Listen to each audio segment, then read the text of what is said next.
السلام علیکم ورحمۃ اللہ وبرکاتہ۔ سامعین کرام، دن کے وقت روزے سے متعلق مسائل اپلوڈ کیے جائیں گے اور بعد نماز تراویح رمضان کے فضائل بیان کیے جائیں گے۔ تو ابھی کچھ مسائل جو اہم مسائل ہیں جن کا جاننا ہر ایک کے لیے ضروری ہے، وہ میں آپ کے سامنے پیش کر رہا ہوں۔ ان میں سے ایک یہ ہے کہ روزہ کن حالتوں میں رکھنا درست نہیں ہے۔ تو اس سلسلے میں مسائل یہ ہیں کہ حیض و نفاس والی عورتوں کے لیے روزہ رکھنا جائز نہیں، لیکن بعد میں قضا لازم ہے۔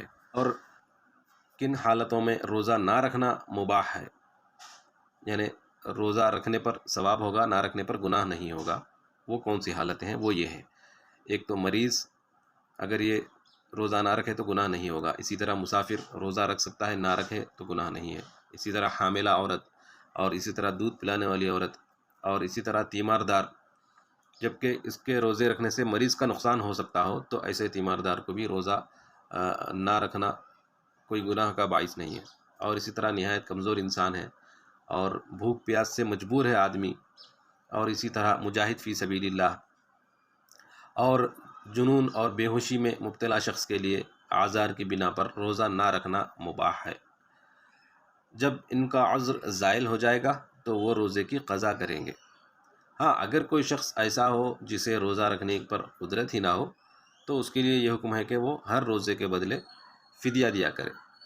فدیہ ہر کسی کے لیے دینا نہیں ہے، بلکہ ایسا مریض جو اپنی صحت کی امید ختم کر چکا ہو، جس کی عمر یعنی کہ 60 سال 70 سال ایسی عمر ہے اور آگے صحت مند ہونے کی کوئی امید ہی نہیں ہے، تو ایسا شخص روزہ نہ رکھ کے فدیہ دے سکتا ہے۔ لیکن صحت مند آدمی کو فدیہ دینا جائز نہیں ہے۔ صحت مند آدمی کا اگر روزہ کسی وجہ سے چھوٹتا ہے تو اس پر اس کی قضا لازم ہے۔ فدیے کی مقدار 1.25 کلو گیہوں یا اس کی قیمت ہے، اور ہر روزے کی الگ الگ نیت کرنا ضروری ہے۔ روزے کی نیت کا جو وقت ہے وہ نصف النہار سے پہلے ہے۔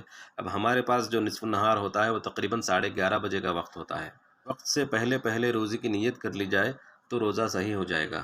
اس سلسلے میں ایک عام غلطی لوگوں سے یہ ہوتی ہے کہ لوگ سمجھتے ہیں کہ کچھ دعا پڑھنے سے ہی نیت ہوتی ہے روزے کی۔ ایسی بات نہیں ہے، بلکہ نیت نام ہے دل کے ارادے کا، یعنی نیت کے لیے زبان سے تلفظ کی ضرورت نہیں ہے، بلکہ محض دل سے اگر آپ ارادہ کر لیں گے کہ میں روزہ رکھ رہا ہوں تو وہی آپ کی نیت ہے۔ بلکہ اگر آپ سحری کرتے ہیں تو وہ بھی نیت کا قائم مقام ہو جاتا ہے۔ روزہ رکھنے کے لیے سحری کرنا سنت ہے اور اس عمل کو باعث برکت قرار دیا گیا ہے، اس لیے سحری کا خاص اہتمام کرنا چاہیے۔ سحری میں تاخیر کرنا مستحب ہے، مگر اتنا تاخیر کرنا کہ وقت میں شک پیدا ہو جائے مکروہ ہے۔ سحری کھانا اگرچہ مسنون ہے، لیکن اگر کوئی شخص سحری کھائے بغیر ہی روزہ کی نیت کر لے تو بھی اس کا روزہ درست ہو جائے گا، البتہ سحری کی برکت سے محروم رہے گا۔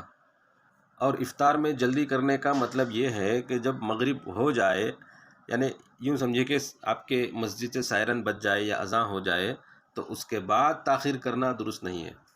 افطار میں جلدی کا مطلب وقت سے پہلے افطار کرنا نہیں ہے۔ اس کا مطلب یہ ہے کہ کہیں اذان ہو یا نہ ہو، ہمارے مسجد کی اذان ہو گئی، بس ہم افطار جلدی کر لیں گے، کیونکہ افطار جلدی کرنے کا حکم ایسی بات نہیں ہے، بلکہ سورج کے غروب ہونے کا یقین ہو جائے، مغرب کا وقت ہونے کا یقین ہو جائے، اس کے بعد تاخیر نہیں کرنا چاہیے، افطار میں جلدی کرنا چاہیے۔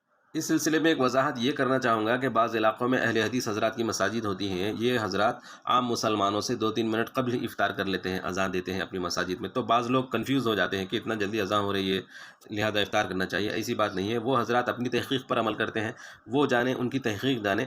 آپ اپنی مسجد کی اذان جب تک نہ ہو یا آپ کی اپنی مسجد کا جب تک سائرن آپ کو سنائی نہ دے اس وقت تک آپ روزہ افطار نہ کریں، ورنہ ہو سکتا ہے کہ آپ کا روزہ ضائع ہو جائے۔ افطار کے وقت کی جو مسنون دعا ہے وہ یہ ہے کہ ذهب الظمأ وابتلت العروق وثبت الاجر انشاءاللہ، اور اس کے علاوہ یہ دعا بھی ثابت ہے: اللہم لک صمت وعلی رزقک افطرت۔ حضور علیہ السلام کا ارشاد ہے کہ کھجور سے افطار کیا جائے، اور اگر کھجور میسر نہ ہو تو پانی سے افطار کرنا افضل ہے۔